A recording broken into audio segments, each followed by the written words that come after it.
여러분 안녕하십니까? 참으로 복된 시간입니다.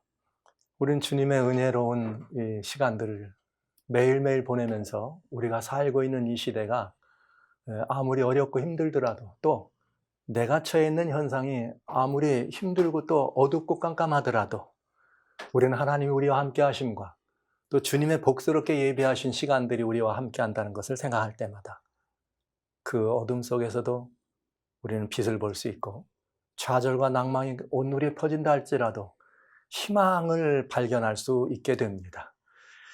오늘 저는 이 복된 날입니다. 이 복된 날 이 시간에 여러분들과 같이 그렇게 유야무야하게 세계를 떠들썩했던 글로벌 팩트가 지나가고 말았을까요?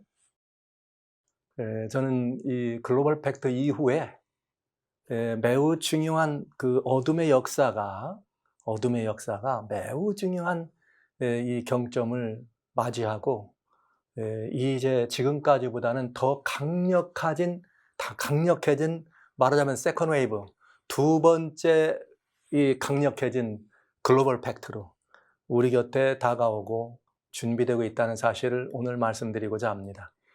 그리고 이 두 번째는 첫 번째와는 다릅니다.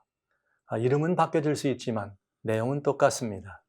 그리고 잠시 가려졌던 것이지만 온전히 드러나게 될 것입니다. 그리고 오늘 저는 왜 이렇게 첫 번째 그 시간이 10월 11일부터 18일까지 되었던 글로벌 팩트라고 한 그 사건이 왜 그렇게 유야무야하듯이 있는 듯 없는 듯, 한 듯 안 한 듯, 드러난 듯 안 드러난 듯, 그렇게 슬그머니 뒤편으로 젖혀졌는가, 그 연유와 이유를 여러분들과 같이 하나님의 말씀을 통해서 살펴보는 시간을 가지려고 합니다. 근데 이제 저는 이 글로벌 팩트와 관련돼서 오늘 이 시간까지 여러분에게 다섯 번째 이 말씀을 드리는데, 어쩌면 이것이 여기서 우리는 매우 중요한 깨달음을 얻어야 되지 않는가. 그래서 여러분과 제가 다시 오시는 주님께로 한 걸음 더 가까이 나가는 전기가 마련됐으면 하는 그런 바람으로 이 자리에 서게 됩니다. 여러분은 아시는 바대로 지난 10월 11일부터 28일까지는 바티칸에서 온 세계 정치, 경제, 재반, 종교 모든 지도자들을 교육, 문화, 사회 다 불러다가 말 그대로 이 글로벌 팩트에 사인하도록 하는 일을 진행하려고 계획했습니다. 그런데 여러분, 이 일을 이해하기 위해서는 단순히 이게 어느 날 갑자기 10월 11일부터 18일이 중요한 날이었느냐, 그렇지 않다는 거죠. 그렇지 않다는 거죠. 그것은 여러분 아시는 것처럼 이미 이렇게 어둠 속에서 은연중에 돌아다닌 말들은 있지만, 이렇게 세상을 하나의 어떤 그 거대 제국 아니면 하나의 어떤 통합 시스템에 묶겠다고 하는 이런 일들은 있어 왔지만, 이것이 그 전 세계적인 반응과 그런 이것을 주목하면서 점점점 구체화되기 시작한 것을 찾는다 그러면, 그래도 가장 가까운 것은 1992년 브라질에 있는 리오데자네이루에서 지구를 살려야 되겠다, 환경회의와 비슷한 일하면서 이 서스테이너블 어젠다라고 하는 이 글로벌 어젠다 21, 21이라고 하는 이것이 제출될 때였습니다. 이때 세계는 176개국이 모여서 이 어젠다를 상정하게 된 것이죠. UN 어젠다입니다. 그리고 이 어젠다는 2015년 70차 UN 총회에 상정돼서 글로벌 어젠다 2030, 어젠다 2030이라고 하는 똑같은 내용으로 이렇게 올려져서 2015년부터 2030년 사이에 70차 UN 총회에 상정된 이 글로벌 어젠다가, 글로벌 20이라고 하는 그 어젠다가 2030이라는 어젠다로 바꿔지면서 2030년까지 이것을 이루는 수건 사업으로 올려지게 됩니다. 금년에는 2020년, 이제 2010년을 바라보면서 30년을 바라보면서 10년 남았습니다. 근데 이 어젠다가 그냥 유야무야하게 유엔 총회에서 상정돼 가지고 국가 원수들이 모여 가지고 세계 195개 나라가 그런데 사인했다 그래서 완성되는 것은 아니죠. 금년 2020년 들어오더니 이젠 그 어젠다에 대해서 매우 구체적인 활동, 행동 이 강령이 마치 마련되는 듯 했습니다.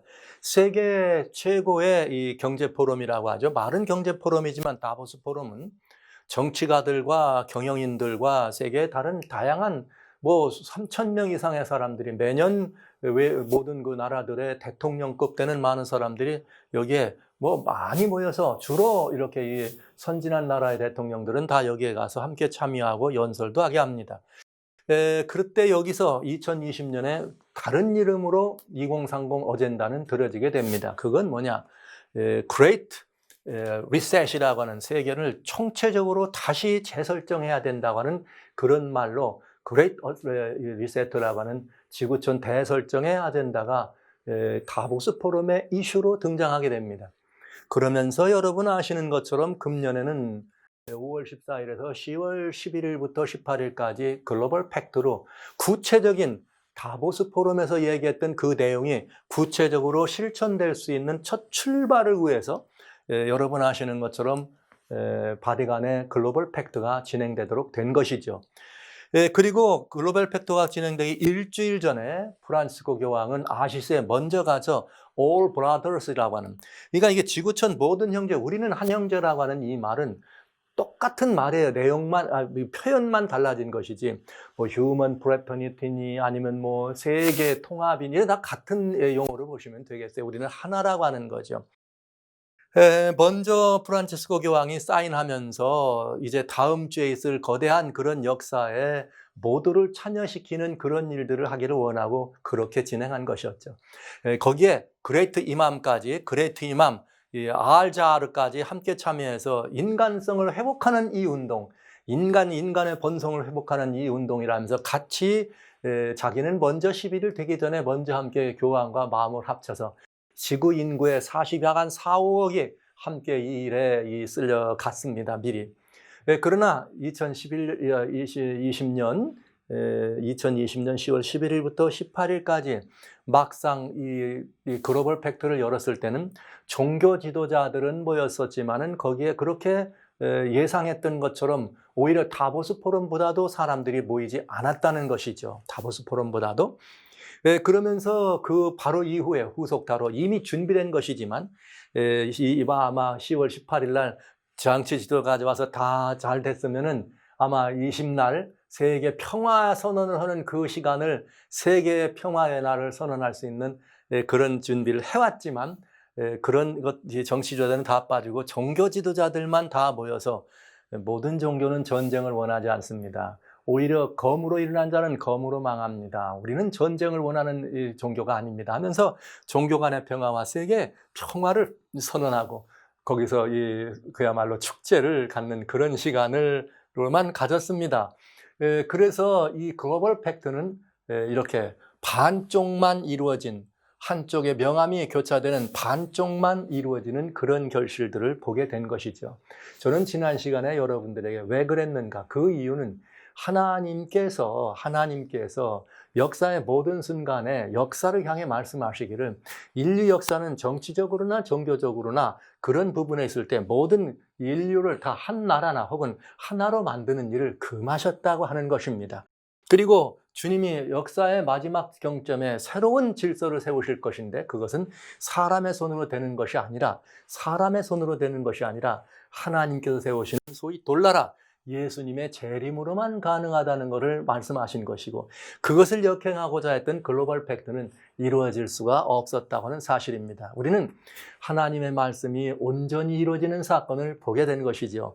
굉장히 중요한 사건입니다. 그러나 여러분 여기에 이렇게 그 하나님의 역사가 이루어졌다. 그러니 우리 하나님이 이기셨다. 그러면 다음엔 어떻게 될까요? 우리는 이 문제에 대해서 여러분 더 생각해 봐야 되지 않겠습니까? 그러면 어떻게 될까? 하나님의 역사로 분명히 이번에는 이 유야무야한 절반만의 그런 모임이 된 것은 사실입니다. 그런데 2015년에 70차 유엔 총회를 할 때에 무슨 이야기를 했느냐? 그 이전이죠. 유엔 총회 때 이제 공식적으로 드러난 얘기지만 유엔의 부사무총장, 그러니까 우리 반기문 유엔 사무총장, 바로 그 유엔 사무총장 이전에 부 유엔 사무총장이었던 로버트 뮬러라고 하는 이 사람이 뭐라고 말했는가 하면 세계의 종교, 세계 종교죠. 원 월드 릴리전이니까 세계 종교, 그러니까 통합 종교를 말하는 것이에요.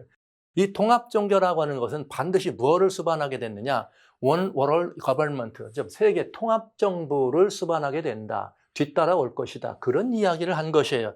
그런데 그는 뭐라고 말을 했는가 하면 우리는 할 수 있는 세계를 정치적으로 하나 되게 하려고 해왔다. 즉 세계 정부를 만들려고 해왔다. 그러나 진정한 세계 정부가 되기 위해서는 먼저 세계는 영적으로 하나가 돼야 한다. 그러니까 세계 정부가 되려면 먼저 우리가 필요한 것은 종교의 연합이다. 이게 United of 이렇게 religion이라고 하는 이 세계 종교라고 하는 그런 표현을 쓰면서 이 라바트 뮬러는 그런 말을 했습니다. 그러니까 여러분 아시는 것처럼 세계 정부가 온다. 세계 정부가 오기 전에는 먼저 뭐가 돼야지만 세계의 종교가 하나 돼야지만 다음에 오는 것이 세계 정부다. 여러분 이 말을 그냥 흘려드릴 말이 아니죠. 이번 글로벌 팩트가 절반만 됐는데 누구는 뭐였더라? 종교 지도자는 뭐였더라? 그러니까 사실은 절반만 된 것 같지만은 어둠이 세계를 하나로 이끌어가고 하나로 만들려고 하는 시도는 먼저 영적 통합이 된 다음에 정치적, 그다음에 이런 다른 물리적 통합이 된다. 이렇게 알고 있고 이렇게 추진해 온 것입니다. 그러니까 모두를 끌어다 모아서 다 사인했으면 좋았지만 안 돼도 뭐하다? 괜찮다. 뭐만 되면 된다? 종교 지도자들이 먼저 모여서 종교적 통합. 우리는 전쟁을 원하지 않습니다. 우리는 평화입니다. 이 선언, 세계 종교의 연합. 그래서 세계 원 월드 릴리전이라고 하는 세계 종교의 통합에 대해서 이들은 모두가 다 이름은 다르고 전통은 다르지만 오늘 우리는 이 자리에 지난주 말씀드렸어요. 오늘 이 저녁에 다 모였습니다. 각각 다른 종교적 전통을 행사하는 사람들이지 다 모였습니다. 그러나 우리는 하나입니다. 와우. 이런 일이 이루어진 것을 본다면 그 집회는 그냥 유야무야하게 끝난 것은 아니다. 그래서 18일 날 끝났지만 20날 바로 이 일을 하니까 결국은 11일부터 20일까지 이렇게 일이 됐던 것을 우리는 보게 되죠. 이 모습을 보면서 여기에 비가노라고 하는 그 주교는 이 모습을 보면서 교황청에서 진행했던 이런 모델, 소위 인시클리칼 올 브라더즈라고 하는 교황 서신에 들어있는 교령집이죠. 거기에 있는 이것은 뭘 말하느냐? 결국은 여기 브라더훗, 다 올 브라더즈죠. 올 브라더즈, 휴먼 프레터너티, 이런 모든 교황이 말하는 브라더훗, 그런 모든 브라더훗이라고 하는 그런 교령은 뭘 말하느냐? 뉴 월드 오더, 신세계 질서를 뭐하기 위한 신세계 질서를 서비스, 그것으로 추진되고 그것으로 진행되고 그것으로 가겠다. 신세계 질서가 수행되는 일을 위한 매니페스토다, 선언이다, 이렇게 말한 것입니다. 여러분 명심해서 이 말씀을 기억해 주시기 바랍니다. 그러니까 이제부터는 그것이 그냥 사인은 안 했지만 이제부터는 뭐라는 거예요? 뉴 월드 오더로 가는 뭐라? 공식적인 선언이다. 이것으로 바라보시면 되겠어요. 그래서 이제 뉴 월드 오더라고 하는 이 오더는 2030 유엔의 어젠다인데 이 말씀들은 여러분 알고 보면은 표현이 다른 것 같지만 같은 표현하면서 성경의 예언을 그대로 성취해가는 바로미터, 첫 출발을 향한 매니페스토, 선언이라는 걸 알 수 있습니다. All Brothers라고 하는 말, 우리 모두가 다 하나라고 하는 그런 이야기를 보면서, All Brothers라고 하는 이야기를 보면서 지난 시간에 저는 All Brothers는 성경 가르침하고는 다르다. 그것이 뭘 가져오냐? Great Reset다. 그래서 세계를 다시 재통합한다, 재조정한다. 그것은 곧 세계, 정치, 종교, 경제를 뭐 한다는 거예요? 통합하겠다. 그렇게 해서 하나의 시스템으로 만든다. 그런 새로운 질서를 만든다. 그게 뉴 월드 오더죠. 여러분 아시는 것처럼 뉴 월드 오더는 제일 중요한 게 세 가지가 있어요. 그게 뭐냐? 법이 필요해요. 세계를 하나로 묶어야 될 법. 그 다음에 하나는 뭐냐? 세계의 법만 필요한 것이 아니라 살아가는 사람들이 무엇으로 살아가야 돼요? 경제적인 이것이 필요하잖아요. 그래서 아마 통합 이런 그 화폐 시스템을 필요로 하게 될 것입니다.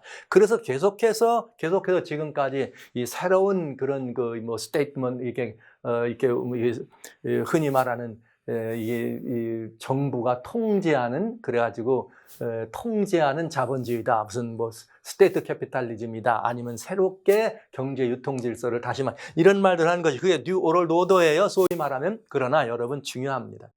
뉴 월드 오더의 가장 큰 피해자는 누구인가? 인간이에요.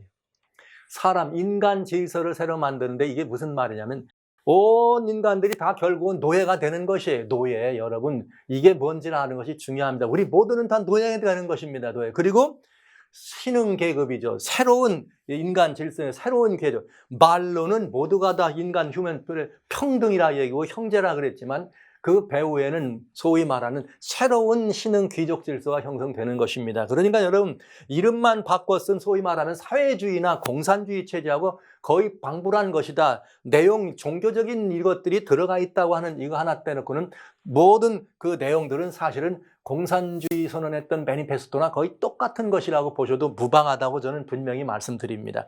그러면서 뉴 월드 오더는 적그리스도를 가져오게 됩니다. 이 성경적인 얘기를 제가 드리는 거예요. 적그리스도가 오게 되면 결국은 무엇이 서게 되는가? 짐승의 우상에. 왜? 종교를 뭐 하게 돼야 되니까요? 법적으로 종교를 하나 되게 해야 돼. 아까 종교가 하나 돼야 정치도 온다 안 했습니까? 그러니까 오게 될 것이고요. 짐승의 표를 강요하게 됩니다. 사고 파는 일을 못하게 하는 거죠. 그러니까 여기 경제 유통 구조와 이 우상과 관련되어서 이것을 도구로 쓸 수 있다. 안 하면은 사고 파는 일을 못하게 한다. 즉 사고 파는 일을 못하게 한다는 말은 노예로 만들겠다 이거예요. 하라는 것만 할 수 있는 거죠. 하라는 대로 안 하면 죽는다. 그런데 이것이 전부냐? 아니다. 성경은 그렇게는 세계에 대하여 7개의 재앙을 마련해 놓으시고 마지막으로 하나님을 대적한 이런 모든 일들에 대한 이 재앙을 마련하신 것입니다. 그리고 7재앙 가운데 6번째 재앙 마지막 때 모든 인생들이 이렇게 뉴 월드 오더를 추종하고 따르고 앞장서서 진행한 사람들이 함께 모여서 무슨 일을 하는가? 하나님의 마지막으로 배독해 하는 아마겟돈이라고 하는 전쟁이 일어나고 역사에 사람으로 서로 만나지 않은 마지막을 맞이하게 되는 것이며 이제는 하늘이 마련한 새로운 뉴 하늘과 새로운 하늘과 새 땅에 대한 새로운 우주적 질서가 성립되게 될 것입니다. 그러니까 여러분 이번에 올 브라더즈라고 하는 이 일은 굉장히 중요한 의미가 있는 매니페스토 선언이다. 제가 왜 이 말씀을 여러분들에게 드리는가? 이 이유는 이것입니다. 비가노라고 하는 대주교는 교황청의 외무장관이었습니다. 그러니까 이분은 교황청의 외무장관으로서 교황청이 지금까지 해왔던 모든 일에 대하여 속속들이 알고 있는 분이죠. 그는 어떻게 진행되는 과정을 알고 있는 분입니다. 근데 그가 이번에 이 올브라더즈라고 하는 바티칸의 이 공식적 표명, 사람들의 박수를 치면서 교황 최고라고 할 때 여러분 대놓고 그것은 사실은 뭘 말했는가? 이 뉴 월드 오더에 대한 선언이다. 공식적인 선언이다. 그런데 그는 매우 중요한 지적을 합니다. 무슨 지적이냐? 자, 여기 올브라더즈, 우리 모두는 형제라고 말하는 사람들을 통합주의자, 여기 두 가지 말이 있어요. 무슨 통합주의자냐? 글로벌리스트하고 하나는 뭐냐면 에큐메니즘이에요. 글로벌리스트는 정치 경제에 대한 통합을 말하는 것이고 에큐메니칼 운동은 뭐예요? 종교적 통합이죠. 그러니까 글로벌리스트나 에큐메니칼이라고 하는 그 에큐메니스트들은 다 통합주의자들입니다. 그들은 전부 뭐를 앞에다 내세웠느냐? 우주적 평화, 평화를 내세웠어요. 근데 그들이 말하는 평화란 뭘 말하느냐? 예수님의 나라를 거부하는 그런 기반 위에다가 지상의 낙원을 세우려는 이상을 꿈꾸는 사람들을 설명하고 있다.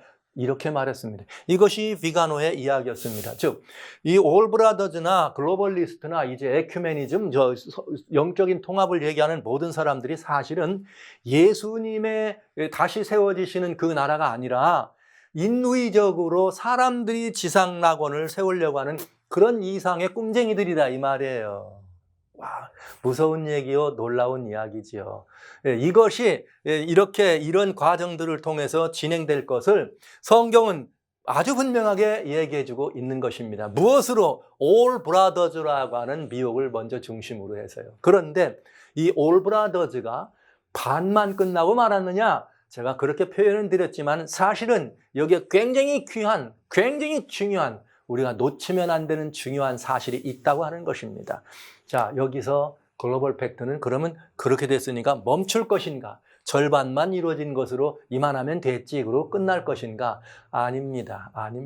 이제는 이 이후의 것을 우리는 성경에서 보고 깨달아 할 필요가 있습니다. 제가 다니엘서를 여러분에게 먼저 보여드렸어요. 그 이유는 예수님이 늘 우리들에게 다니엘서를 가지고 마지막 때를 적용시켜 주시는데 쓰셨기 때문에 제가 이 말씀을 드리는데, 예수님께서 뭘 말씀해 주셨는가 하면 이 땅에 계실 때 제자들에게 마태복음 24장에 예수께서 감람산 위에 앉으셨을 때 제자들이 조용히 와서 가로되 우리에게 일러주세요. 어느 때에 이런 일이 있겠습니까? 이건 무슨 말이었느냐면 예루살렘 성을 바라보시면서 돌 하나도 돌 위에 남지 않겠다. 돌 하나도 돌 위에 남지 않겠다. 이렇게 주님 그러면서 예루살렘 성이 멸망할 걸 말씀해 주셨더니 제자들이 언제 그런 일이 있겠습니까? 그런데 제자들은 이상한 걸 물어봐요.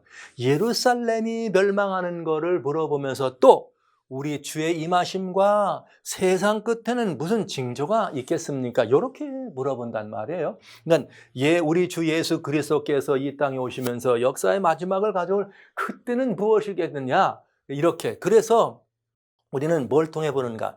예루살렘의 멸망에서 세상 끝을 배울 수가 있다. 제자들은 그걸 알았습니다. 예수님은 예루살렘의 멸망을 말씀하셨지만 제자들은 그 예루살렘의 멸망에서부터 세상의 끝까지를 듣기를 원하셨던 것이죠. 그런데 우리 주님은 이 예루살렘의 멸망에 대해서 한 번 더 말씀해 주십니다. 그게 무엇인가? 여러 번 제가 마지막 때에 대해서 가장 중요한 키워드는 마태복음 24장 15절로 16절이다. 그러므로 너희가 선지자 다니엘의 말한 바 멸망에 가증한 것이 거룩한 것에 선 것을 보거든 읽는다는 깨달으라. 그때 유대에 있는 자들은 산으로 도망하라. 이 말씀을 드렸습니다. 제가 여러 번 이 말씀을 계속 드리네요. 왜냐하면 이건 마지막 시대를 바라보는 하늘 백성들에게 매우 중요한 키워드가 되니까요. 자, 여러분. 이 말의 의미는 도대체 무슨 말인가? 멸망에 가증한 것이 거룩한 것에 선다는 사건은 다니엘서에 물론 여러 가지 이렇게 미운 것이 날개를 의지하여 거룩한 것에 선다. 이런 다양한 표현들로 이 표현이 사용돼 있어요. 다니엘 7장, 8장, 9장을 보시면 다 비슷한 연유로 또 11장에도 그런 연유로 우리가 보여져 있지요. 그런데 문제는 이것이 이 유대인들이 들을 때는 금방 알아들을 수 있는 말이지만 이방 사람들이 알아들을 때는 금방 알아들을 수 있는 얘기가 아니었습니다. 그런데 이 말은 예수님께서 제자들에게 예루살렘 멸망과 세상 끝을 얘기했는데 예수님은 예루살렘을 멸망을 설명하시면서 세상 끝자리를 동시에 이 설명해 주셨다는 것이죠. 그런데 멸망에 가증한 것이 거룩한 것에 선다고 하는 것을 그건 영적인 의미야. 우리 이렇게 해석하면 그래. 멸망에 가증한 것이란 말은 우상에 속한 것이지 그건 이 하나님을 대적하는 것들이지 거룩한 것이란 말은 하나님의 자리요 하나님의 도성이요 하나님의 법이요 하나님의 백성이다. 그러면 그것이 그 하나님을 대적하는 것을 영적으로 볼 수 있다. 단순히 그렇게만 된 것은 아니다. 이방 사람이었습니다.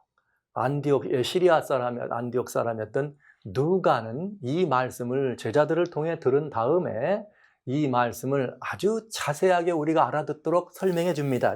이방 사람이니까 유대인들에게 한 말을 이방 사람이 누구나 알아듣도록 쉽게 해준 거예요.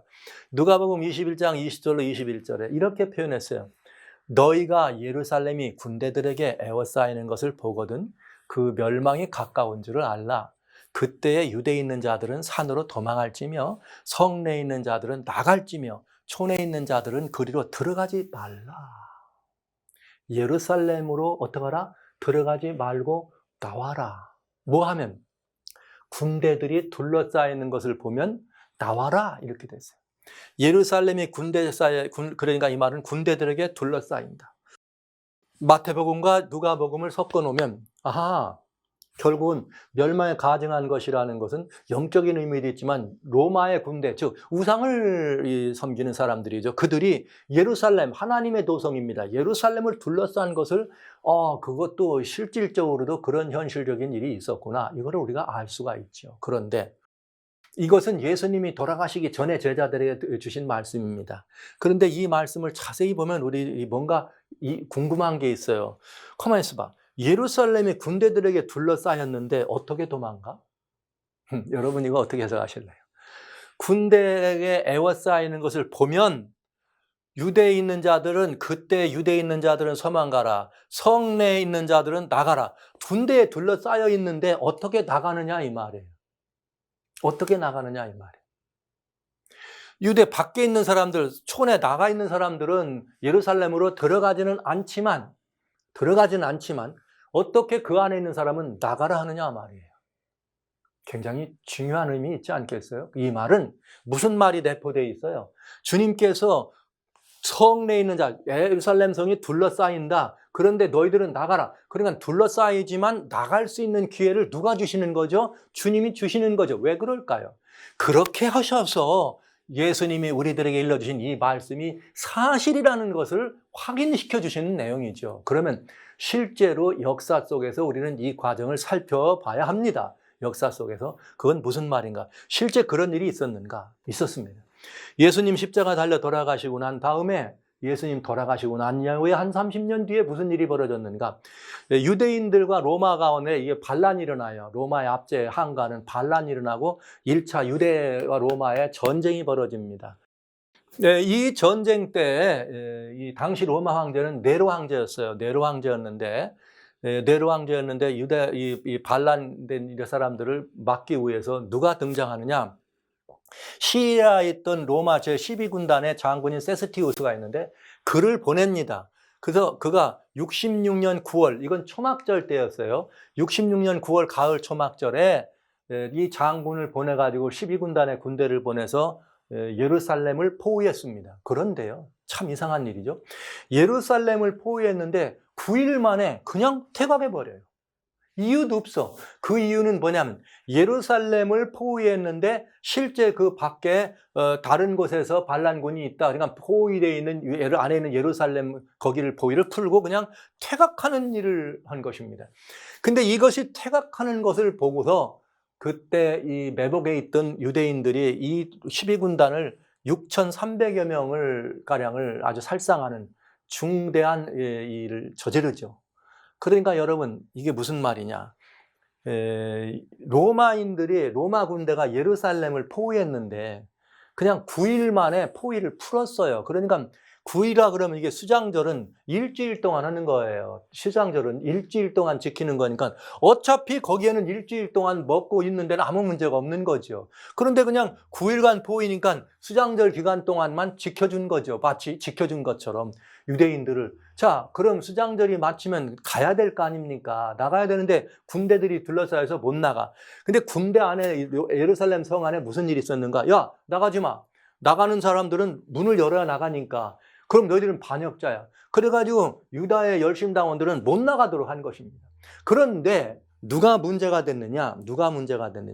이거 군대가 둘러싸이는 것을 보니까 예수님의 제자들, 그 다음에 예수님을 믿는 사람들은 이거 이상하다. 왜?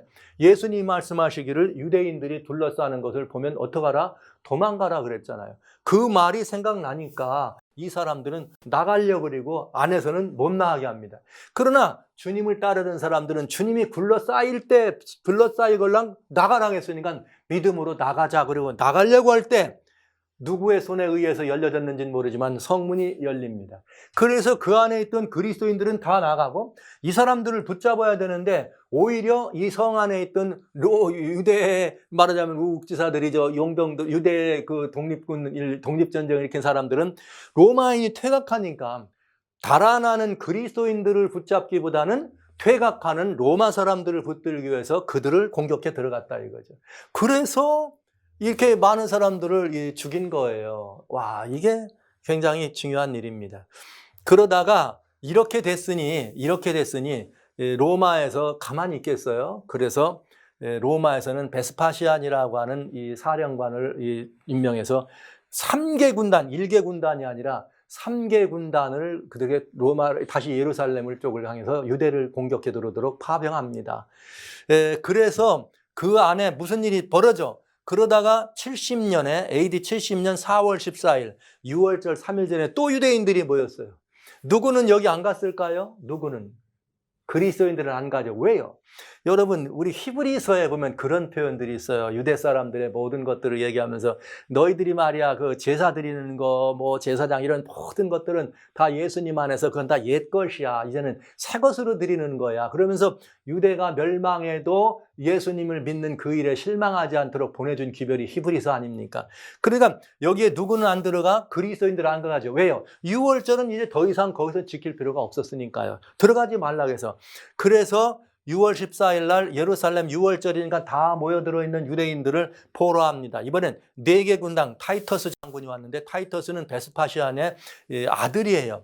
그래서 약 4개월, 그죠? 9월 8일이니까 4개월 3주 정도 지나면서 9월 8일 날 예루살렘이 완전히 없어지고 파멸하게 됩니다. 그래서 이 AD 70년 9월 8일에 예루살렘은 완전히 돌 하나도 돌 위에 남지 아니하고 그냥 떨어져 망해버리는 사건이 벌어졌죠. 근데 여기 예루살렘 파멸에 그리스도인들에게 주는 대단히 중요한 교훈이 있습니다. 그건 무엇인가? 1차 포위 한번 생각해 보세요. AD 66년 9월에 수장들 다 모였어요. 거기에 다 모였어요.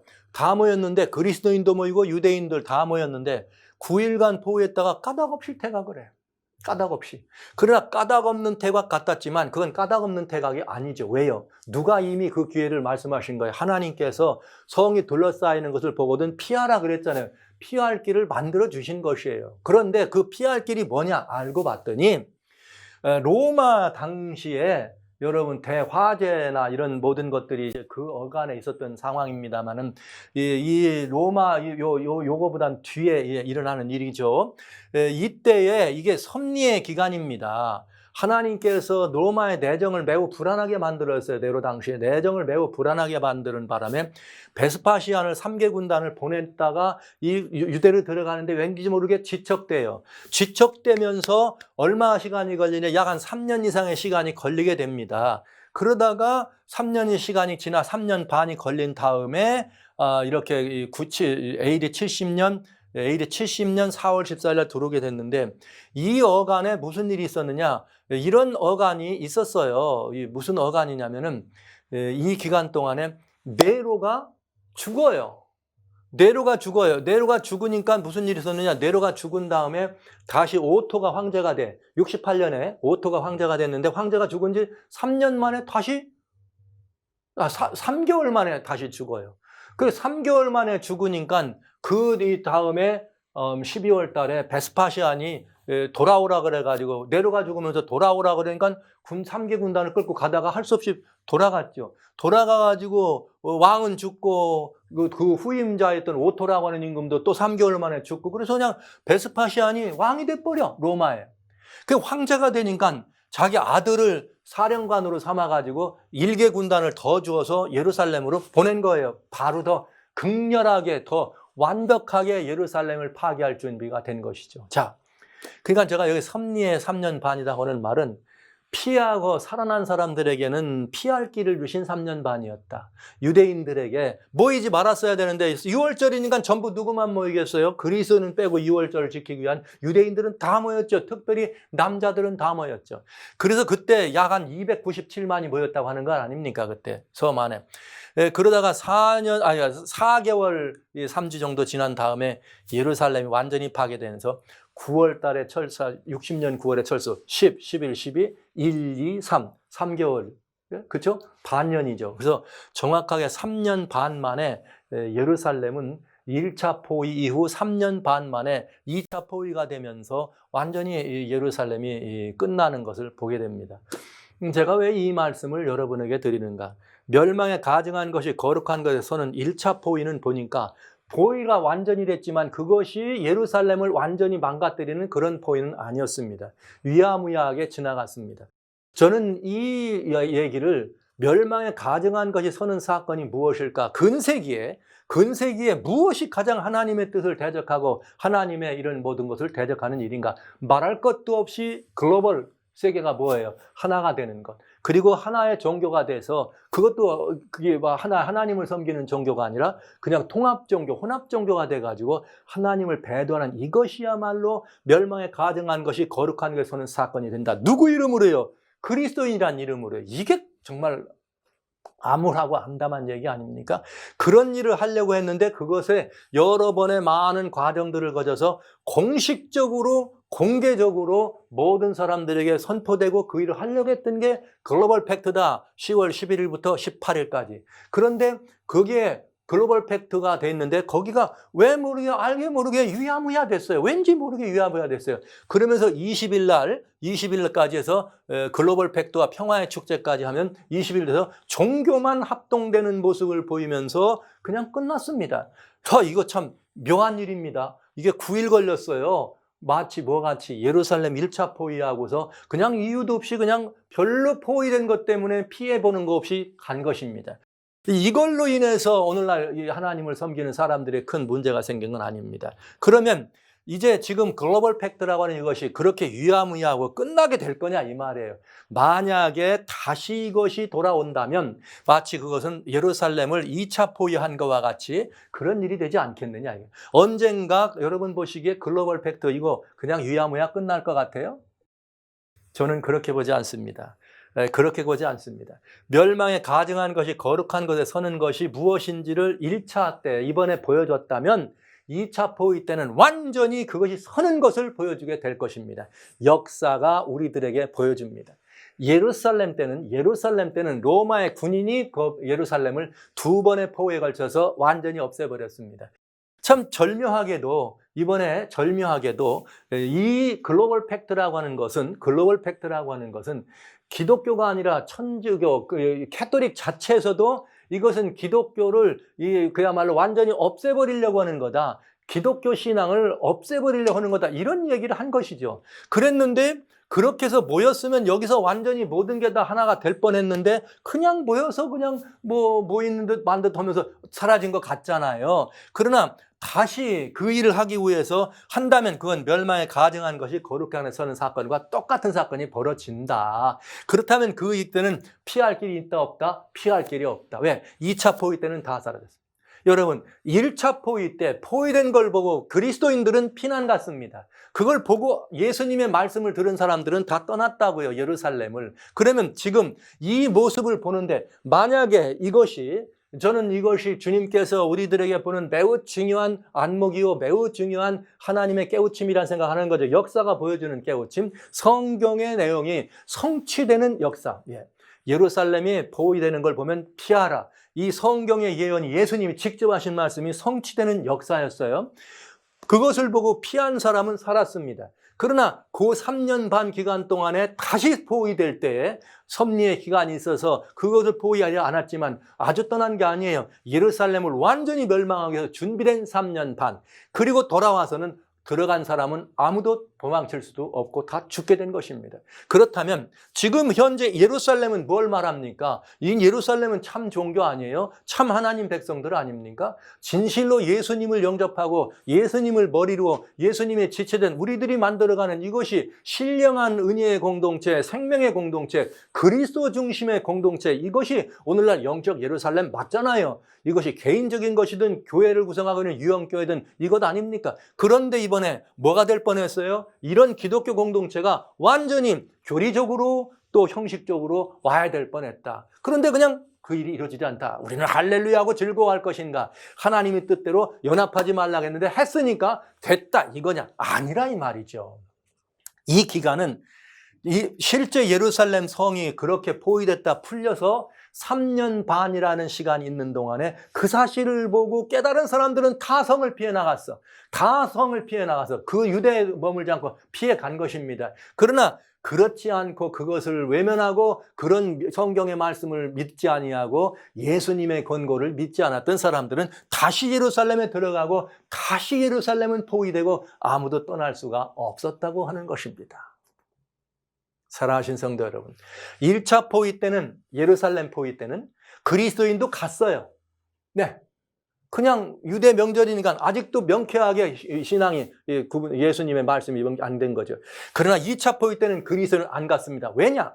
주님은 분명하게 말씀들을 통해서 경고를 하신 것을 들은 거죠. 아, 이건 성경의 말씀이 옳구나. 그리고 바울 서신에 여러분 보신 것처럼 너무나 자주 또 히브리서에 나와 있는 말씀처럼 이제 모든 이 땅에 있는 모든 것들은, 모든 절기든지 월삭이든지 이런 모든 것들, 성소에 드려진 모든 것들은 이미 다 예수님의 십자가에서 정리되고 완성된 것이니까 더 이상은 유대인들에게 남겨진 짐도 없고 숙제도 없고 드릴 의무도 없다. 우리는 이제 하늘 성소에 계신 예수 그리스도, 우리의 대제사장이신 예수 그리스도를 바라보는 것이 우리의 의무라는 걸 배웠걸랑요. 그러니까 이제는 우리는 어디서든지 내 신령적 전 성소를 지키면서 내가 하나님께로 나갈 수 있는 길이 열렸다는 사실을, 날마다 어디든지 은혜의 보좌로 나간다는 사실을 믿는 사람들은 여기에 가지 않은 것입니다.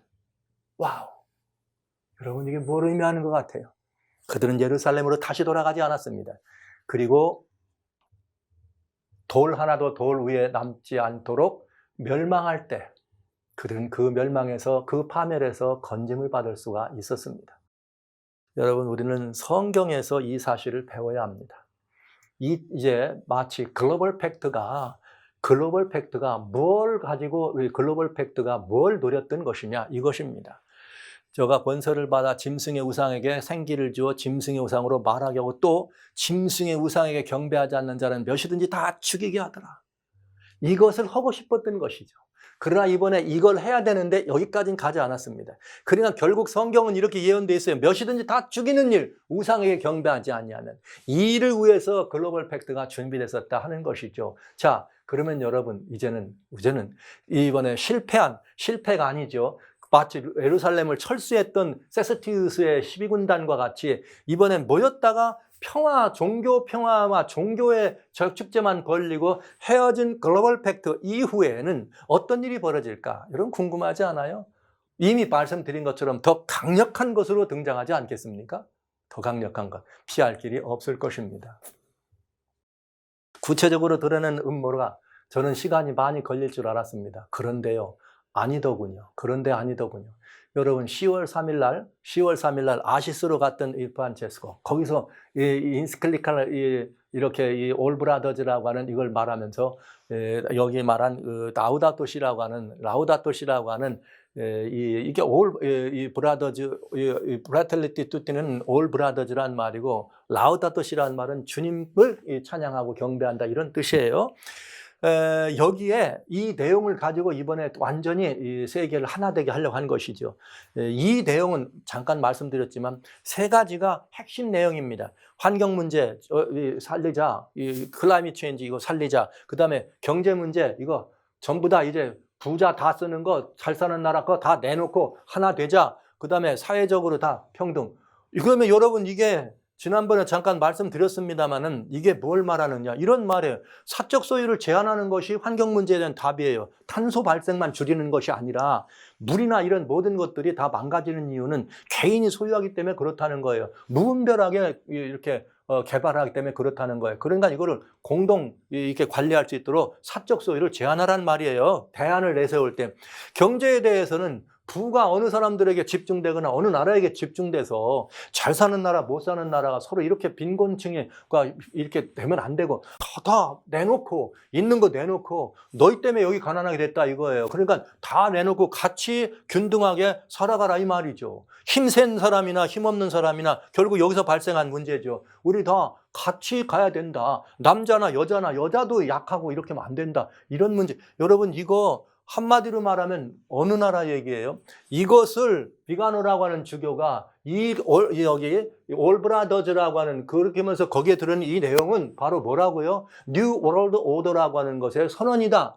근데 이것은 알고 봤더니 내용을 보면은 여러분, 표현은 다르지만 내용과 의미의 방향은 완전히 공산주의 선언했던 그거와 똑같은 것입니다. 신사회주의라고 얘기할 수 있겠네요. 완전히 똑같은 내용이라고 보시면 됩니다. 그런데 여기에 하나 더 있죠. 이것을 이루기 위해서 우리는 뭘 하자? 이런 사상을 가지고 있는 사람들로 에듀케이션, 교육하자는 것이에요. 그 교육의 핵심이 뭐냐? 내처럴 러예요. 내처럴 러. 그 내처럴 러의 핵심은 뭐냐?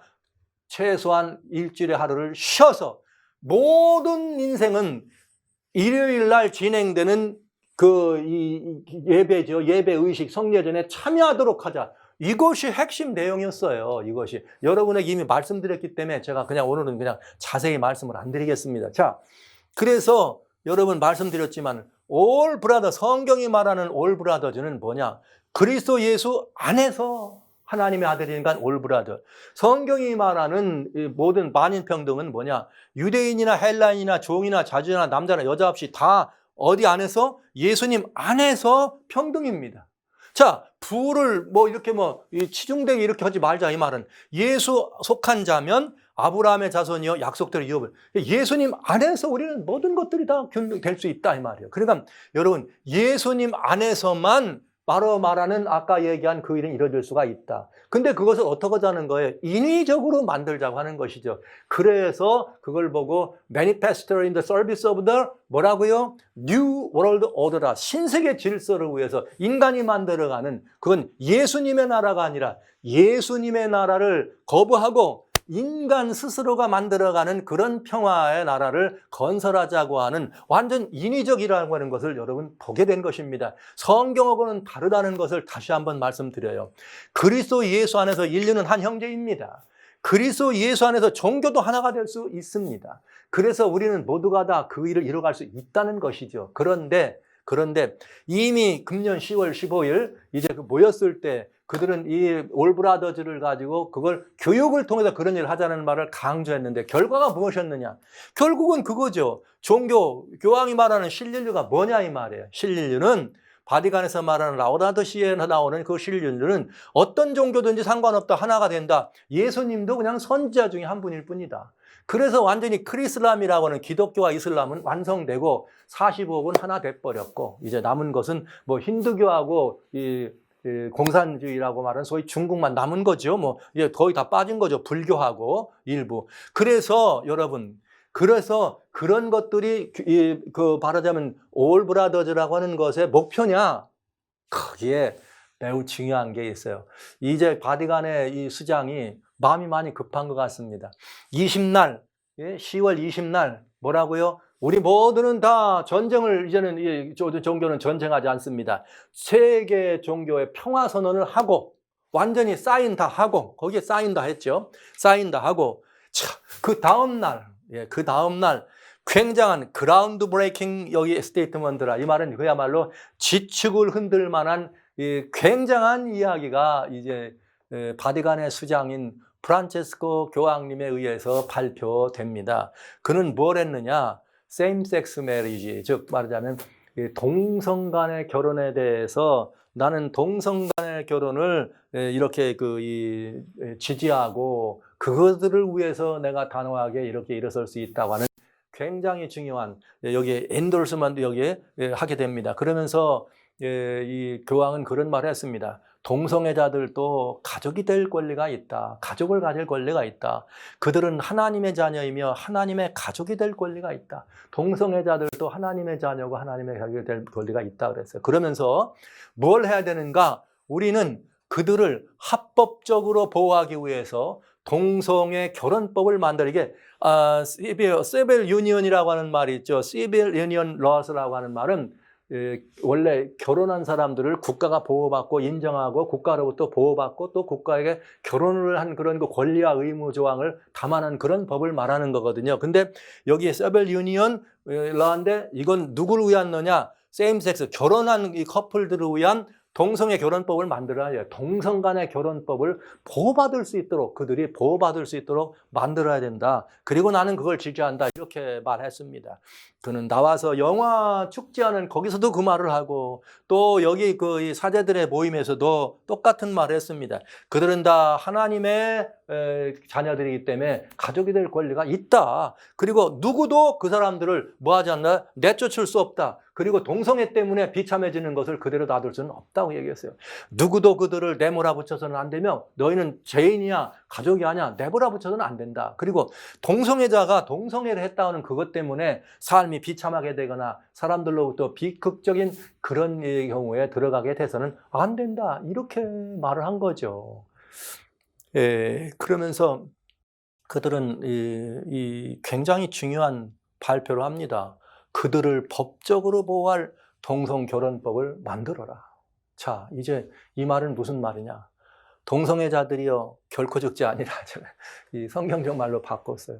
하나님은 동성애나 남자가 남자, 여자와 여자에 대한 말씀을 달리하셨거든요. 그러나 이 세계 최고의 종교 지도자는 아니다. 법을 만들어라 하는 것은 굉장히 중요해요. 그냥 지나가면서 한마디 하는 거와 법을 만들어야 될 것이다. 슈로 이렇게 만들어야 될 것이라 할 때는 대단히 중요한 말. 그 말은 뭐냐? 동성애자들이여 동성애를 인하여 결코 죽지 아니하리라. 이런 말들을 하게 된 것입니다. 전 세계 언론들이 이 문제에 대해서 동성애자들도 말이죠. 가족이 될 여러 다양한 이게 이제 이분이 이 라틴 말씀을 하셨으니까 이걸 영어로 받아서 통역하는 사람들에서 약간씩 뉘앙스의 차이가 있지만은 그들도 하나님의 가족이다. 그들도 가족이 될 가능성이 있다. 누구도 버려지지 않는다. 이 말은 누구도 내쫓지 말아라 이거거든요. 이제 그런 일들을 얘기합니다. 그러면서 우리는 그들을 위한 동성애법을 만들어야 한다.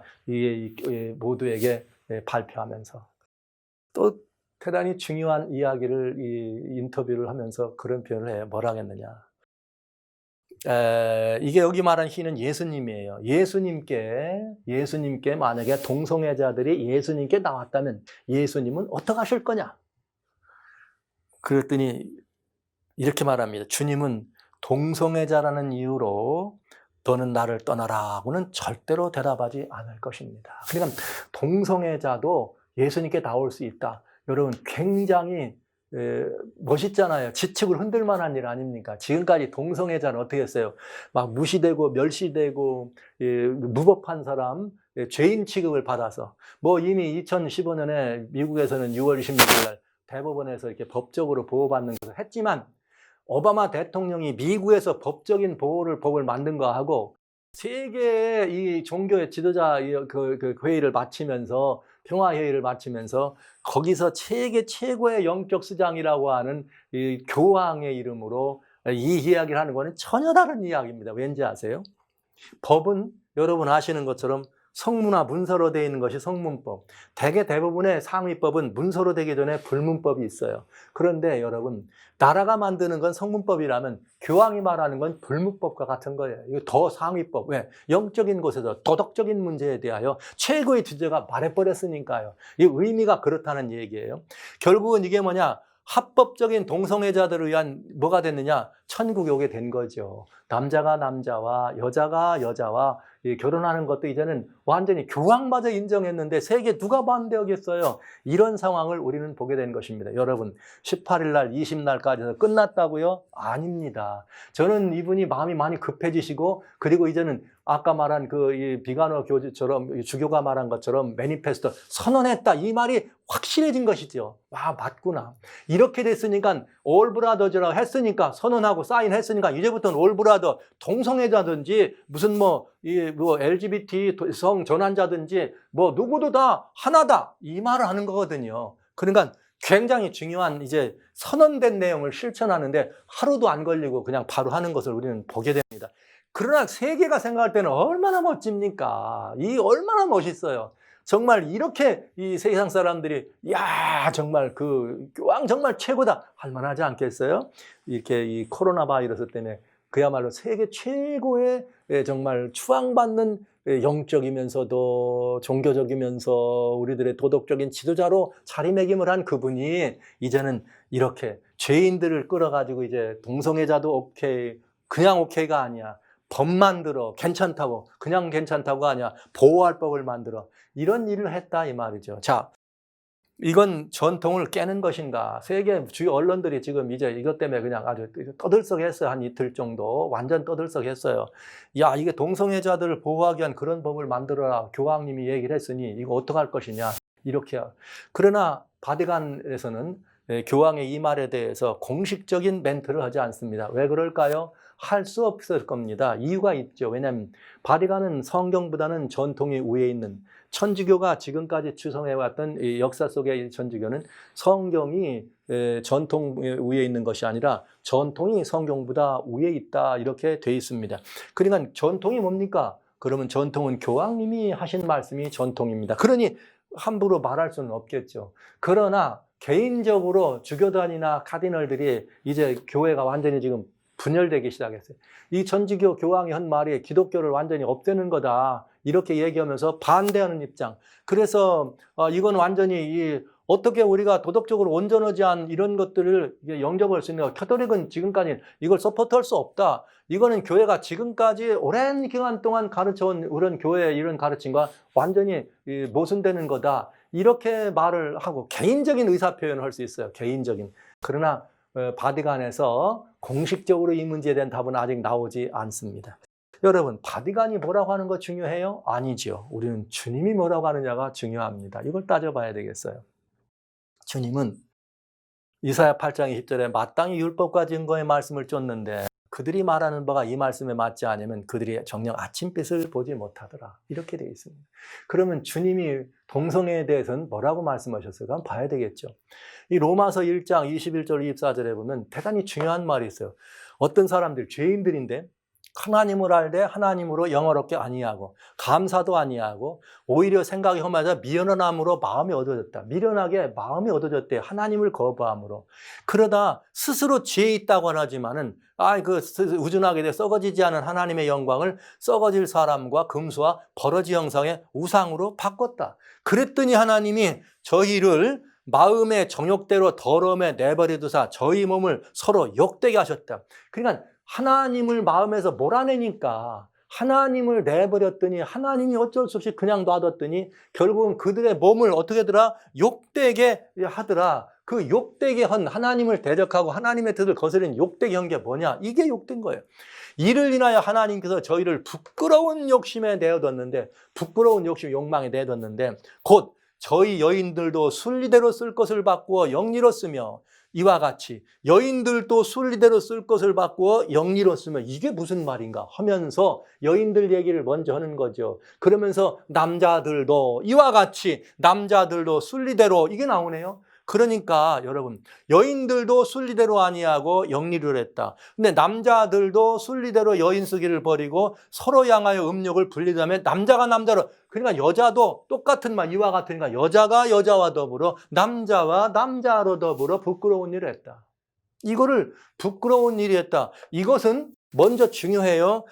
저의 그릇 때문에 상당한 보응을 그 자신에게 받았느니라. 이게 성경은 동성애라든지 동성 간의 이런 문제에 대해서 그건 자기 욕심에 이끌려서 하나님을 떠난 사람들이 자기 욕심에 이끌린 것이고 그건 하나님이 아니고 순리가 아니고 영리라. 여자가 여자와 남자가 남자와 눈 맞아가지고 짝짝꿍 하는 것은 안 좋은 일이고 옳은 일이 아니라. 그리고 그렇게 할 때 자신에게 먼저 그릇 때문에 상당한 보응을 그 자신에게 먼저 받았느니라. 여러분, 여러분 동성연애를 한 사람들에게만 유행하는 질병들이 있지요. 특별히 옮겨도 가지만 물론 또 달리 옮겨도 가지만 동성연애를 한 사람들에게만 이렇게 그런 질병이 있는 거 있잖아요. 여러분 잘 아시잖아요. 이런 것들이 상당한 보응을 그 자신에게 받았느니라. 그런데 그냥 그 자신에게 받는 그 보응만이 아니라 육체적인 보응만이 아니라 소위 말하는 HIV 무슨 면역결핍증 그래서 유명한 그런 치명적 질병들을 퍼뜨리는데 유다서 1장 7절에 보면은 소돔과 고모라와 그 이웃 도시들도 저희와 같은 모양으로 간음을 행하며 다른 색을 따라가다가 영원한 불의 형벌을 받음으로 거울이 되었느니라.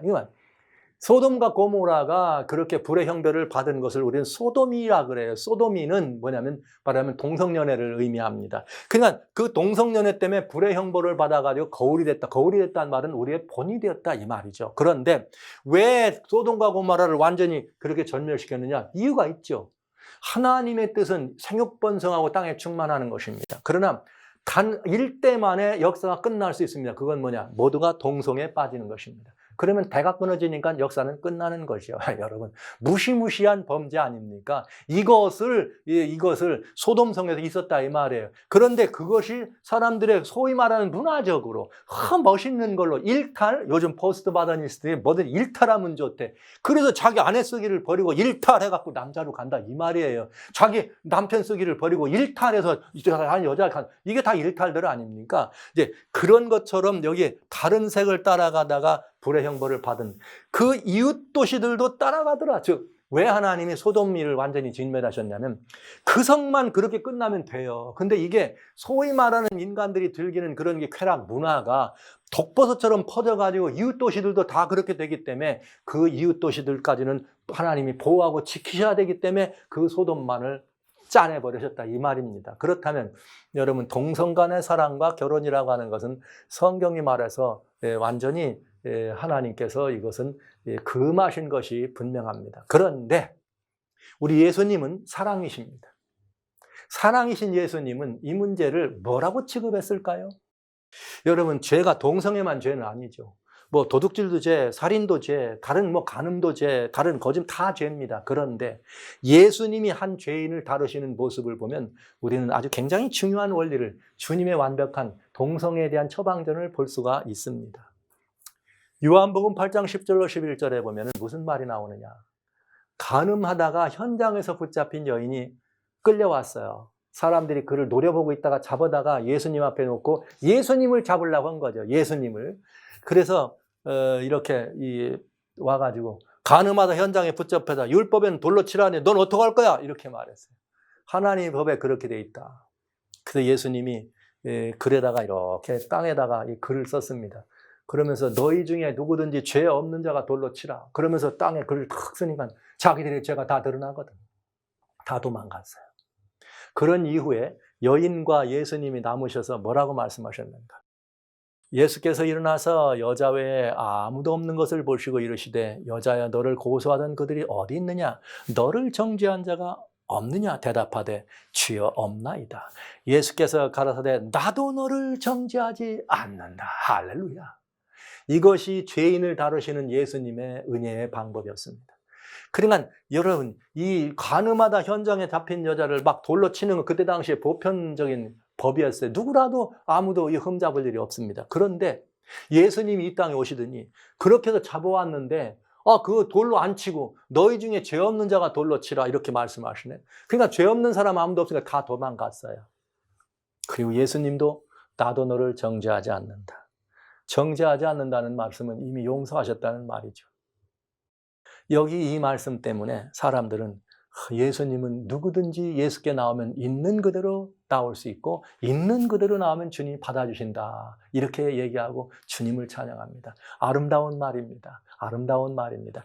바로 아까 이 브란치트 교황이 누구든지 주님께 나오면 주님께서 너 동성애자지 그러고 내쫓다. 그렇게는 안 하실 거다. 누구든지 예수께 나온다는 바로 이 말씀을 한 것이죠. 여기 간음하다 현장에 붙잡힌 여인은 뭐 동성애자보다 더 큰 죄인이냐 아니면 동성연애자는 이 여자보다는 더 큰 죄인이냐 살인자가 더 큰 죄인이냐 이런 건 따질 필요가 없어요. 죄를 주님이 다른 방법이 무엇인가 하는 것이죠. 그런데 여기에 굉장히 중요한 처방전입니다. 나도 너를 정죄하지 않는다가 답이 아니고요. 그 다음 말이 있어요. 우리는 여기서 이걸 빼는 거죠. 가서 다시는 죄를 범치 말라 하시니라. 여러분 동성애자가 예수님께 나왔습니다. 그러면 사람들이 동성애자는 성경에 똑같이 돌로 다 쳤습니다. 그러면 돌로 다 쳤으니까 돌로 쳐야 되는데 예수님께 나왔더니 예수님이 뭐라 그러세요? 죄 없는 자가 너희 더 쳐라. 그런 다음에 이 동성애자를 향해서 뭐라고 하셨을까요? 나도 너를 정죄하지 않는다. 이 말씀은 내가 다 너를 이미 뭐하였다? 용서했다. 여기서 끝? 성경은 그렇지 않네요. 주님의 완벽한 처방전은 나도 너를 정죄하지 않는다 해서 끝난 것이 아니라 여기까지는 오케이. 너가 사단의 이 굴레 아래 어둠의 권세 아래 모여서 공중권세 잡은 자 이 세상의 불순종의 영들의 역사를 따라서 거기에 따랐어. 세상의 풍속을 따랐다. 그러나 이제부터 네가 누구에게 나왔으니? 내게 나왔으니 내가 너를 뭐한다? 용서한다. 십자가에서 우리를 위해 돌아가신 예수님의 보혈을 그에게 마음껏 부어주시고 그리고 주님 말씀하십니다. 이제 다시는 가서 죄를 범치 말라. 이 말은 가서 다시는 뭐 하지 말라? 여러분 이게 무슨 말이에요? 가서 나도 너를 정죄하는데 가서 다시는 죄를 범치 말라 하시니라. 이 말은 가서 뭐 하라는 말이에요? 다시는 죄를 범치 말라. 다시 죄를 범치 말라는 말은 간음한 사람에게는 간음죄를 범치 말라. 살인한 사람에게는 살인죄를, 도둑질한 사람은 도둑죄를 범치 말라는 말 아닙니까? 그러면 동성애를 때문에 주님까지 나온 사람은 가서 다시는 동성간의 죄를 범치 말라. 이 말 아닙니까 여러분? 이 말입니다. 이 말입니다. 주님께는 누구든지 나갈 수 있습니다. 어떤 죄인도 나갈 수 있습니다. 아무리 큰 살인죄도 어떤 흉악한 범죄도 나갈 수 있습니다. 그는 다 용서받을 수 있습니다. 그대로 나가도 좋습니다. 그러나 거기서가 끝이 아닙니다. 주님은 말씀하십니다. 가서 다시는 죄를 범치 말라. 예, 그렇습니다. 우리는 이 사람들이 법적으로 보호받을 수 있는 한 인간으로서 인권과 한 인간으로서의 모든 것들로 그들은 불쌍히 여겨지고 측은히 여겨져야 되는 그런 보호받는 것은 당연합니다. 그러나 여러분, 그 다음 말이 없어요. 그들이 보호만 받았지 가서 더 동성애를 하라 하지 말라는 말은 없습니다. 그러니까 무슨 말이냐? 동성애자들이 합법적으로 보호받을 수 있도록 동성결혼법을 제정해야 한다면 이제 동성애라고 하는 이것이 어떻게 되는 거예요? 막 기하급수로 번져도 아무 문제가 없죠. 왜? 멋있는 일이에요. 기독교인데 기독교는 말이야 뭐 이거 해라 저거 해라 하지 말라고 그러고 동성간에 그건 못 된다 그랬는데 교황님 말 한마디에 끝장났다. 동성애도 괜찮아. That's okay. 이렇게 되면 이제는 이웃 도시들도 소돔과 고모라와 같이 그렇게 다른 색을 따라가지 않겠어요? 이 세상으로는 너무나 멋있는 말, 모든 사람이 다 그렇게 존경할 만하고 좋아할 만하고 박수받고 칭찬받을 말을 했습니다. 그런데 죄인을 죄로부터 구원하는 법이 아니라 죄인을 죄로부터 구원하는 법을 만들려고 한 것이 아니라 죄인을 죄 가운데서 더 잘 머물도록 보호하는 법을 만들라. 여러분, 이것입니다. 지금 Civil Union Laws for Same-Sex Marriage, Same-Sex Couple이라고 한 말은 동성 간에 결혼한 사람들을 보호할 수 있는 동성결혼법을 제정해라 하는 이 말은 죄인을 동성애로부터 구원하기 위해서 그런 것이 아니라 죄인을 동성애라는 죄 가운데 더 잘 머물도록 합법적으로 인정해주고 보호하는 법을 만들려고 하는 것이니 이것은 절대적으로 누구의 말씀과는 다른 것이에요. 예수님의 말씀과는 다른 것입니다. 그러나 절묘한 미혹이라고 저는 여러분에게 말씀드릴 수가 있겠습니다. 마지막 때 예수님은 마태복음 24장 3절로 5절에 제자들이 어느 때 이런 일이 있습니까? 주님 마지막 징조가 무엇입니까? 물어봤을 때 제일 먼저 주님이 말씀하신 것이 4절에 뭐라고 말씀하셨는가? 예수께서 가라사대 징조를 물어봤더니 너희가 사람의 미혹을 받지 않도록 주의하라. 뭘 받지 않도록? 미혹을 받지, 미혹의 영을 조심하라. 그러면서 많은 사람이 내 이름으로 와서 이르되 나는 그리스도라 하여 많은 사람을 미혹하리라. 여러분, 어떤 사람이 와가지고 내가 예수다 이런 사람이 어디 있겠어요? 내가 그리스도라 하는 사람이 어디 있겠어요? 그러나 이렇게는 할 수 있습니다. 예수님은 내가 너를 정죄하지 않노라. 가서 죄를 범치 말라 하셨지. No! 아니야. 나는 너를 정죄하지 않아. 내게로 와라. 됐지? 이러면 예수님보다 더 누가 돼요? 멋지고 훌륭한 것 같고 예수님보다 더 이 죄인들을 사랑하는 분 같지 않아요? 가서 다시는 죄를 범치 말라 했으니까요. 이것은 매우 중요한 재림의 징조 가운데 첫 번째 1순위로 예수님이 강조한 미혹의 영이 분명합니다. 왜 미혹의 영인가? 고린도후서 11장 13절로 15절에 이런 말씀이 있습니다. 저런 사람들은 거짓 사도요 게으르의 역군이니 이 자기를 그리스도의 사도로 가장하는 것이니라. 여기 이제 불법한 사람들이 하는 이게 불법한 일이 나와요. 나오면서 그렇게 합니다. 그러면서 이것이 이상한 일이 아니다. 사단도 자기를 광명의 천사로 가정한다. 그러므로 사단의 일꾼들도 자기를 의의 일꾼으로 가정하는 것이 또한 큰 일이 아니라 저의의 결국은 그 행위대로 되리라. 여러분, 여기 성경은 너무나 분명합니다. 저는 이번에 10월 21일 바티칸 교황청에서 바티칸의 총수로서 세계 종교의 평화를 선언하고 세계 모든 종교를 합동되게 하는 일에 가장 앞섰던 그분의 입에서 하나님이 명령하신 이 말씀을 완전히 뒤집어서 이렇게 하나님이 금하신 것을 완전히 뒤집어서 더 그리스도처럼 더 그리스도보다 더 훌륭한 것처럼 더 광명한 것처럼 그런 발표를 하는 것을 보고 놀랐습니다. 그런데 더 놀라운 것은 그런 발표를 보고 사람들은 박수치고 좋아했습니다. 세상은 아주 위험한 길 앞에 서 있다는 사실을 알 수 있습니다. 지금까지 인시클리크라고 하는 올 브라더즈 거기에 나와 있는 내용들은 결국은 New Humanity를 만드는 신인류예요. 신인류를 만드는 것이다. All Brothers. 이 신인류는 누구인가? 범죄한 아담의 후예입니다. 범죄한 아담의 후예. 여기 창세기 5장에 보면 굉장히 그런 말씀이 있어요. 하나님은 우리를 지으실 때 하나님의 형상대로 우리를 만들었습니다. 그런데 2절에, 창세기 5장 2절에 남자와 여자를 창조하고 그들이 창조된 날에 하나님 그들의 복을 주고 그들의 이름을 사람이라 일컬었더라. 3절 아담이 130세에 자기 모양과 자기 형상을 닮은 아들을 낳아 이름을 셋이라 하더라. 하나님은 하나님의 형상대로 우리를 지으셨지만 범죄한 아담은 자기 형상, 아담의 모습으로 된 아들들을 낳았습니다. 그래서 이 아담의 후예고요. 이 올 브라더즈 이 하나님은 인위로 만든 하나님이에요. 모든 종교도 다 괜찮다니 다원적 구원입니다. 그리고 동성애도 오히려 법을 만들라니 죄인도 사랑하는 것, 죄인만 사랑하는 것이 아니라 죄도 사랑하라. 동성애를 그만하라. 너 지금까지 한 거 다 용서했다는 말은 죄인을 사랑한다는 말이에요. 그러나 동성애를 하지 말라고 안 하고 법적으로 보호해라. 가정을 보호해라 했으니 그것들이 벼지는 죄도 사랑한다. 이렇게 해서 이 하나님과는 전혀 반대되는 인간이 만든 하나님에 관한 이야기가 되네요.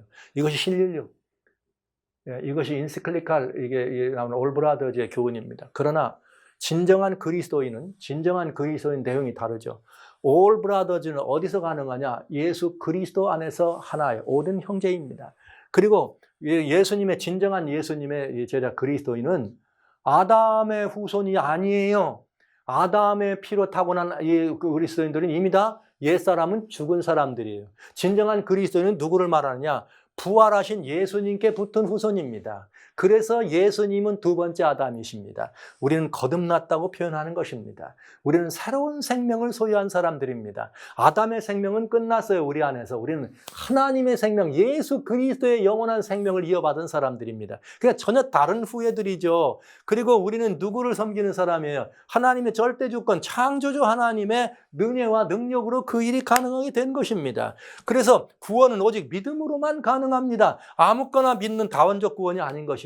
그런 그리스도인들은 사람은 사랑합니다. 그가 죄인이라도 그를 사랑합니다. 무슨 죄를 졌어도 사람은 사랑합니다. 그러나 죄는 어떻게 해야 돼요? 버려야 합니다. 왜냐하면 죄는 하나님하고 함께할 수가 없기 때문입니다. 이것이 성경적 가르치며 진정한 그리스도인에 관한 이야기입니다. 이것이 뉴 휴머니티가 신세계 같아요. 추룩 그리스도 진정한 그리스도인이 만들어 나갈 그 나라가 참 하늘 새로운 세계 같습니까? 인류는 지금 이 아름다운 새하늘과 새 땅을 기다리지 인간이 만들어놓은 뉴 휴머니티를 기다리지 않습니다. 희망은 뉴 월드 오더에서 나오는 뉴 휴머니티에 있는 것이 아니라 우리들의 희망은 예수 그리스도 안에 있는 진정한 거듭남에만 있다는 사실을 믿으시기 바랍니다. 이것이 성경 얘기입니다. 그런데 이사야 5장 20절 악을 선하다 하며 선을 악하다 하며 흑암으로 광명을 삼으며 광명으로 흑암을 삼으며 쓴 것으로 단 것을 삼으며 단 것으로 쓴 것을 삼는 그들은 화 있을지어다. 바로 이 말 아닙니까, 여러분? 하나님이 그처럼 미워해서 인류를 완전히 없앨 수밖에 없는 없애뜨릴 수 있는 악이다. 그러니 악을 근절해야 된다. 그래서 우리들에게 금했던 그 악을 선하다 하고 선을 악하다 하면서 그 동성애를 거부하는 것은 악한 것이 되고 이제는 흑암으로 광명을 삼고 광명으로 흑암을 삼으며 우리는 다 올 브라더즈 예수님이 없어도 구원에 들어갈 수 있다고 가르치는 건 악한 것이에요. 선이 아니에요. 그건 흑암이에요. 오직 예수님 안에서만 구원이 있는 것이 밝음입니다. 그런데 흑암으로 광명을 삼고 광명으로 흑암을 삼아 이렇게 쓴 것으로 단 것을 삼으며 단 것으로 쓴 것을 삼는 그들은 화 있을지어다. 사랑하신 성도 여러분, 저는 여러분들에게 이 말씀을 드리지 않을 수가 없는 것입니다. 그러니 이제 우리는 분명해졌습니다. 예루살렘 이야기를 우리가 들었던 그것처럼 이제 이 교회가 어찌됐든지 간에 이 모든 종교가 그렇게 해서 하나로 되는 이런 일을 얼마나 급하게 하려고 하는지 지금 이렇게 빨리 서둘고 있네요. 빨리 하나 돼서 이렇게 가자고, 뉴 월드 오더로 가자고. 저는 이 말씀을 보면서 예루살렘으로 다시 돌아가면 안 되겠네요. 유대 사람들이 살려면 그것처럼 그리스도인들이 지금까지와 같은 형식의 예수 그리스도 중심이고 하나님의 절대 주권을 인정하는 그런 종교가 아닌 이러한 교회나 이런 신앙의 형태에 내가 머물러 있었다면 나는 분명히 떠나야 합니다. 그리고 다시 말씀드립니다. 저는 이제 모든 기독교, 모든 그리스도인 형제들에게 이 말씀을 드릴 수밖에 없습니다. 사랑하시는 형제자매 여러분, 이제 여러분들이 만약에 혹은 구교 혹은 신교 혹은 우리 기독교에 하는 모체가 된다고 하는 그런 소위 말하는 캐톨릭이라고 하는 이런 이야기를 우리가 하면서 그래서 거기서 얘기하고 있는 이것처럼 하나님의 말씀, 성경 말씀에 이렇게 완전하게 반대되고 그릇되는 가르침을 가진 그 종교라도 여러분 그것이 멋있어 보이고 박애주의니까 사랑이니까라고 하는 그런 거짓된 미혹에 빠져서 그런 가르침 안에 여러분이 포함됐다면 여러분은 그것은 예루살렘이 아닙니다. 그 예루살렘은 다시 돌아가면 안 되는 무너질 예루살렘임을 기억해 주시기 바랍니다. 돌아가면 위험합니다. 저는 여러 번에 걸쳐서 그래서 언젠가 우리들이 이런 잘못되고 그릇된 악이 선이 되고 선이 악이 되는 그런 잘못된 가르침 속에 있는 교회를 떠나야 될 때가 있다는 말씀을 여러 번 강조해 드렸습니다. 진정한 하나님의 교회는 예수 그리스도 중심이에요. 예수님이 머리입니다. 우리는 그 지체일 뿐입니다. 그런데 이제 예수님보다 더 멋진 분이 탄생하셨습니다. 주님은 나도 너를 정죄하나 내가 너를 용서했어. 그러나 다시는 죄를 범치 말아라. 그러나 더 멋있게 등장한 분은 오케이 다 이대로라. 우리는 너희를 용서한다. 그래도 너는 하나님의 가족이야 해놓고 여전히 그대로 머물러라. 그들을 보호할 법을 만들어라. 이렇게 말하네요. 여러분 분명하지 않습니까? 이것이 지금 우리들에게 주어진 만약에 예루살렘 도성이 무너지고 두 번째 이렇게 첫 번째 포로와 두 번째 포위가 된 것처럼 지금 우리에게 보여주는 가르침이라면 첫 번째 포위와 같은 글로벌 팩트가 이렇게 위험해야 된 것 같지만 사실은 더 무서운 준비를 해서 마지막 역사의 마지막을 장식하고 멸망에 가증한 것으로 거룩한 것을 채우려고 하는 무서운 일이 팩트가 끝나자마자 바로 다음날 연발로 해서 지금 일어나는 것을 여러분 보십니다. 이래도 여러분 마음의 부담이, 이래도 여러분 눈에 보이시는 것이, 이래도 여러분 심령 속의 깨달음을 여러분 거부하시겠습니까? 우리는 산으로 가야 합니다. 다시 예루살렘, 여기 무너질 예루살렘으로 돌아가면 안 됩니다. 거짓된 가르침, 거짓된 종교, 말씀에 입각되지 않은 어떤 가르침도 우리는 배격해야 합니다. 사랑하는 형제자매 여러분, 돌아가시면 안 됩니다. 나와야 합니다. 지금까지 우리는 우리가 속한 어떤 교단이나 우리가 속한 교회나 이런 모든 것들이 무조건 대교회니까 옳은 것이라 여러분 잘 살펴보셔야 합니다. 이제 이 교회가 내가 속한 교단이, 내가 속한 교회가, 내가 지금까지 받은 이 기독교의 가르침이 과연 어떤 것이었는가. 오늘 여러분들이 받아가는 소식을 듣고 그분은 훌륭하다. 그 멋있는 얘기야. 인류의 평화를 멋있. 이렇게 생각했다면 나는 잘못된 가르침 속에 있었다는 사실을 인정하시고. 제가 이 말씀을 드리면서 무거운 마음으로 여러분 이 말씀을 드리지만 여러분 이 말씀을 기뻐받지 않으실 수 있다고 생각합니다. 기독교는 사랑의 종교니까요. 사랑은, 세상이 말하는 사랑은 죄를 낙업하지 않습니다. 그러나 기독교가 말하는 사랑은 보혈이 중심에 있습니다. 보혈이 중심에 있다는 말은 죄를 다루는 사랑이란 표현입니다. 죄인을 용서하고 다시는 그 죄 가운데 머물지 않도록 하나님이 우리를 지켜주십니다. 죄인을 용서하고 그리고 여전히 그 죄 중에 머물도록 그를 보호해주는 그런 법은 성경에는 없습니다. 그런 종교는 기독교가 아닙니다. 여러분이 만약 그런 종교에 있었다면 나오시기 바랍니다. 저는 어쩔 수 없이 여러분에게 이렇게 말씀을 드립니다. 어디로 나오느냐고요? 예수 그리스도께로 나오십시오. 예수 그리스도를 머리로 그분의 살아있는 생명의 지체가 되어 있는 그런 정말 완벽한 하늘 공동체, 생명의 공동체, 예수님 공동체, 하나님 공동체로 돌아오시기 바랍니다. 그 공동체는 위치도 아니요 환경도 아닙니다. 어디에 있든지 혼자도 될 수 있습니다. 여럿도 될 수 있습니다. 여러분 모두를 다 그 새로운 공동체로 여러분을 초청하면서 글로벌 팩트의 향방, 더 무섭고 강력한 이 지구 통합을 향한 이 모존의 사단의 음모가 이제 그 글로벌 팩트를 통해서 우리들에게 제공된다는 것을 보게 되겠습니다. 지금 우리는 섭리의 시간, 은혜의 시간입니다. 예루살렘 1차 포위와 2차 포위 기간에 그런 섭리의 기간이 있었던 것처럼 우리는 그 섭리의 기간을 지금 보내는 과정이 있다는 사실을 분명히 말씀드리면서 언제 2차 포위가 될 것인가? 그것은 주님의 손에 달려 있겠죠. 그러나 사단의 음모로 본다면 아마 여러분 빨라지지 않겠어요? 절대로 늦춰지지 않지 않을까요? 사단은 2030년까지 그런 모든 걸 한다 그러는데 그것이 사단의 일정표인데 글쎄요. 저는 사단이 그렇게 계획했다면, 사단이 그렇게 공포했다면 사단은 그보다 빨리 일을 진행하려고 애쓰지 않을까. 왜요? 여러분들이 준비하는 시간을 갖지 못하도록 하기 위해서. 로마의 한 군단이 흘러가더니 3군단, 4군단이, 3개 군단, 4개 군단이 뭉쳐서 더 예루살렘을 둘러싸서 피할 길이 없도록 모두를 다 그렇게 한 것처럼 이제 이 글로벌 팩트는 우리들에게 그런 과정으로 몰려올 것이 분명하다고 생각합니다.